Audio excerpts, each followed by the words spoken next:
section where the products of eating foods like samosa, potato were kept.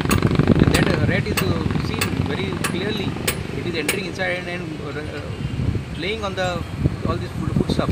So this is a really unhygienic condition. This should not be allowed. Tomorrow it can be some health problem can crop up and people may fall sick. So when I brought to my notice, I immediately sent my person and got the feedback, and thereafter issued stop work order.